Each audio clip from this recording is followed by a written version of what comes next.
பார்வதி, பார்வதி, குழந்தை எங்கம்மா? குழந்தை சாப்பிட்டாங்களா?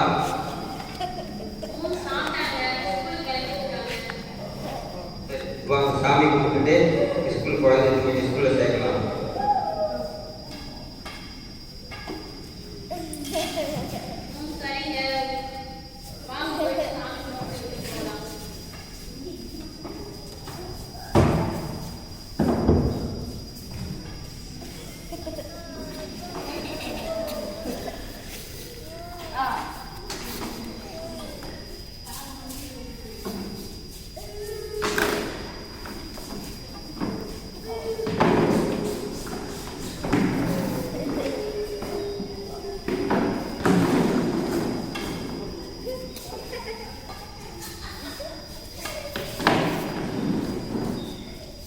ஐயா, ஐயா, உள்ளே வரலாமா?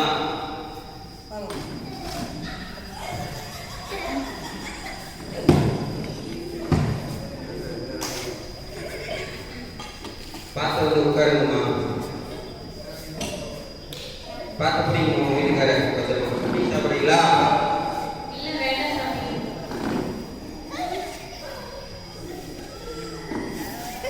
ஐயா, நாங்களும் ஒன்று பண்ணுறோங்க. சரிங்களா? எங்கள் குழந்தைய நாங்கள் வந்து நல்லா படிக்க வச்சு ஸ்கூலில் நல்ல வேலைக்கு அனுப்பணும்னு நினைக்கிறேன் ஐயா. எங்கள் குழந்தை கொஞ்சம் உங்கள் ஸ்கூலில் சேர்த்துக்குங்க ஐயா.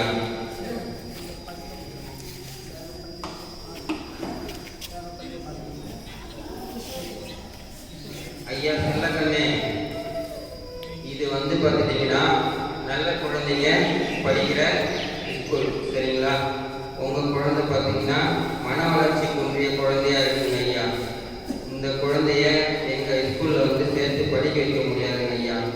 இங்கே அப்புறம் மற்ற பேரண்ட்ஸ்லாம் பார்த்தாங்கன்னா மற்ற குழந்தைங்களும் இங்கே சேர்க்க மாட்டாங்க. அதனால் நீங்கள் வேறு ஸ்கூலில் போயிட்டு சேர்க்க சொல்லுங்கள். நீங்கள் ஏந்து போயிட்டு சொல்லுங்கள். நீங்கள் ஏந்து போயிட்டு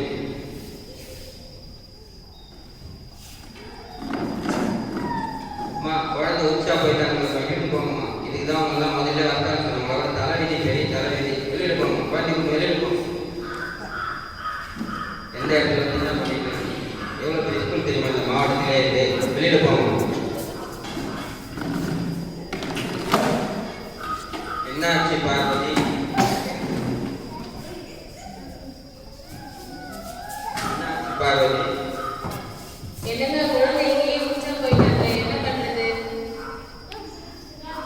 சரி, தொடச்சிக்கோங்க. வேற துணி வீட்டுக்கு போயிட்டு மாற்றிக்கலாம். அதையும் பார்த்துங்க. சரிங்களா?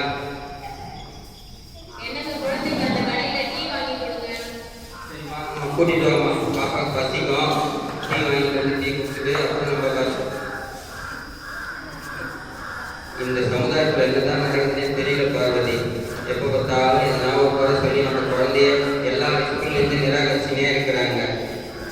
எல்லா ஸ்கூல்லேருந்து நிராகரிச்சுட்டே இருக்காங்க. இதோட 3-4 ஸ்கூல் போயிட்டு வந்துட்டோம். 3-4 பள்ளியில் போயிட்டு வந்தோம். நம்ம குழந்தைய எந்த ஸ்கூல்லையுமே சேர்த்துக்க மாட்டேங்கிறாங்களே. நம்ம குழந்தைய படிக்க வைக்க முடியாதா? இல்லை நம்ம குழந்தைய படிக்காத மாட்டேன்னு தெரியல.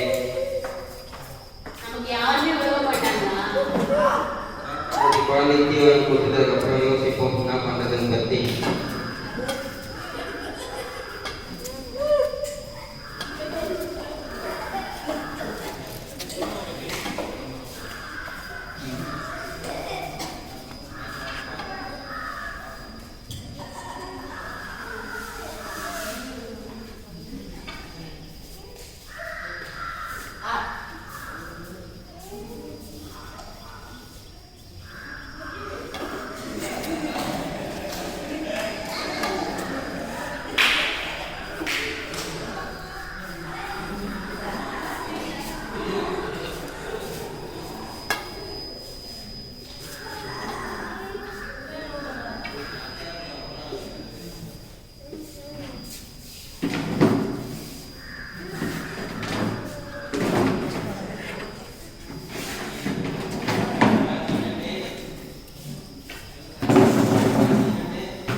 பேருந்து திருவண்ணாமலை.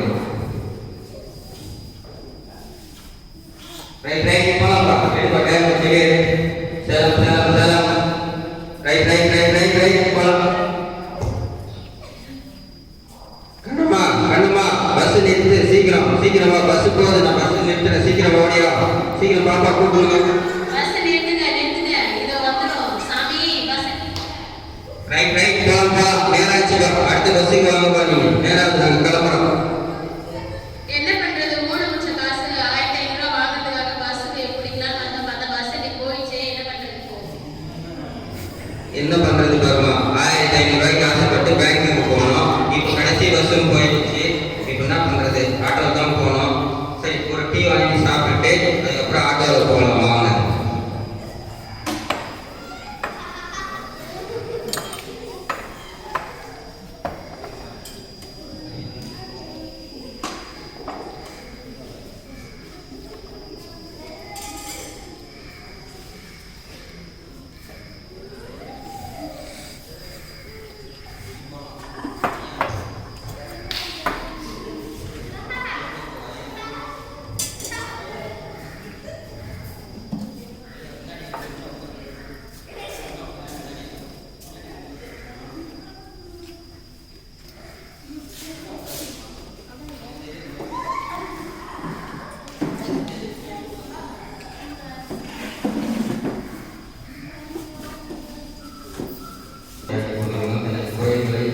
அவர்களுக்குள்ளாகவே செயலிகளாக பரிமாறிக்கொள்கிறார்கள்.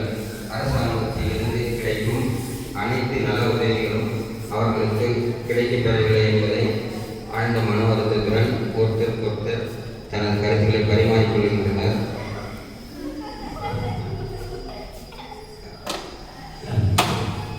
அந்த வேளையில் திருவண்ணாமலை மாவட்ட அலுவலகத்திலிருந்து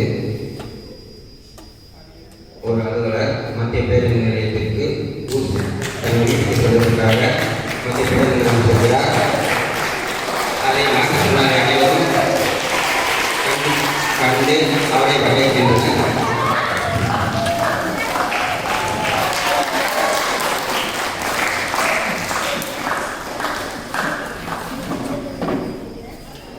மாற்றுத்திறனாளி அவர்களிடம் மாற்றுத்திறனாளி அலுவலகத்தில் இருந்து வந்துள்ள திரு சந்திரசேகரதாஸ் அவர்கள் அவருடைய குறைகளை கேட்டறிகிறார். முதலாவதாக தனது குழந்தையை பள்ளியில் சேர்க்க முடியவில்லை என்ற ஆதங்கத்தில் உள்ள தனது பெற்றோருக்கு அந்த குழந்தையை பள்ளி சேர்ப்பது பற்றி பெற்றோர்களுக்கு உரையாடுகிறார்கள். திருவண்ணாமலை மாவட்டத்தில் மன வளர்ச்சி குன்றியவர்களுக்கென தனியாக சிறப்பு பள்ளி ஜவஹர்மலையில் இயங்கி வருகிறது. அங்கு சென்று தங்கள் குழந்தைகளை பள்ளியில் சேர்த்து அவருடைய வாழ்வாதாரத்தை உயர்த்த அவர்களுக்கு வழிவகை சொல்கிறார்.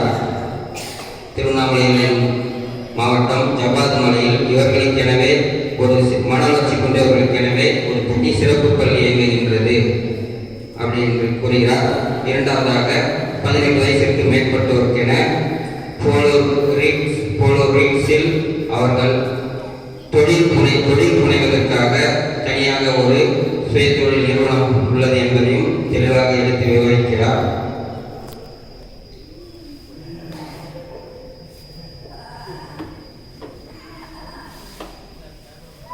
அடுத்தபடியாக கண்பார்வை அற்றவர்களுக்கு அரசு அலுவலகத்திலிருந்து கிடைக்கும் அனைத்து நலத்திட்ட உதவிகளையும் மாதந்தோறும் அவர்களுக்கு வழங்கப்படும் சலுகைகள், அரசு பேருந்துகளில் இலவசமாக பயணம் செய்வதற்கு அரசு வழங்கும் சலுகைகள் பற்றி விவரிக்கிறார். திருவண்ணாமலை மாவட்டத்திற்குள்ளாகவே இலவசமாக பயணம் செய்வதற்கு தனி அடையாள அட்டை ஒன்று அரசு அலுவலகம் மூலமாக வழங்கப்படுகிறது.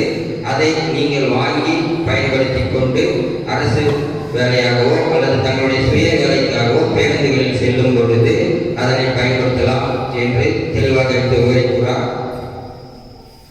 வருடத்திற்கு ஒரு முறை இந்த இலவச பயண அடையாள அட்டையை அலுவலகத்திற்கு வந்து நீங்கள் புதுப்பித்துக் கொள்ளுமாறும் அலுவலகத்திடம் தெரிவிக்கின்றார். அடுத்தபடியாக எப்சியோ என்ற நோய் அழைக்கப்படும் கைகால் இழந்தவர்களுக்காக அரசு அலுவலகங்களில் வழங்கப்படும் வீல் சேர் மற்றும் 3 சக்கர வண்டி, இலவச பெட்ரோல் ஸ்கூட்டர் ஆகியவை விண்ணப்பங்கள் அரசு அலுவலகங்களில் வந்து தாங்களாகவே என்று வந்து நீங்கள் மனு அளித்தால் அந்த மனு அரசு அலுவலகங்களால் ஏற்கப்பட்டு அரசு அலுவலகங்களில் தக்க சமயங்களில் முகாம்கள் நடத்தப்பட்டு தேர்வானவர்களுக்கு அந்த முகாம்களில் இலவச பெட்ரோல் ஸ்கூட்டர், 3 சக்கர சைக்கிள், வீல் சேர் என பல உதவிகள் வழங்கப்படுவது பற்றி எடுத்து விவரிக்கின்றார். கடந்த ஜனவரி மாதம் தமிழ்நாடு மாநில அரசால் திரு முதலமைச்சர் அவர்களின் ஆணைக்கிணங்க சுமார் 2300 பெட்ரோல் ஸ்கூட்டர்கள் திருவண்ணாமலை மாவட்டத்தில் மட்டும் வழங்கப்பட்டதாக எடுத்து விவரிக்கிறார். மேலும் கருத்து, மாற்றுத்திறனாளிகள் அனைவரும் சமுதாயத்தில் ஏற்படும் இன்னல்களை இந்த சிறு காட்சிகள் மூலமாக உங்களுக்கு அவர்கள் எடுத்துரைக்கிறார். ஸோ நாம் மாற்றுத்திறனாளிகளை சமுதாயத்தில் எங்கேயாவது கண்டாலோ, நாம் எங்கேனும் நம் உறவினரோ, நம் நெருங்கியவரோ, நம் அக்கம் பக்கத்தாரோ யாராக இருந்தாலும் அவரை அனுசரிப்போம். மாற்றுத்திறனாளியின் வாழ்வுக்கு நாம் ஒளிவூட்டுவோம். மாற்றுத்திறனாளிகளின் வாழ்வில் மாற்றத்தை கொண்டு வர நம்மளால் இயன்ற ஒரு உதவியோ பொருளுதவியோ எதுவானாலும் செய்வோம். மாற்றுத்திறனாளிகளை என்றும் யாரும் தவறாக நினைக்க வேண்டாம். மாற்றுத்திறனாளிகளை தவிர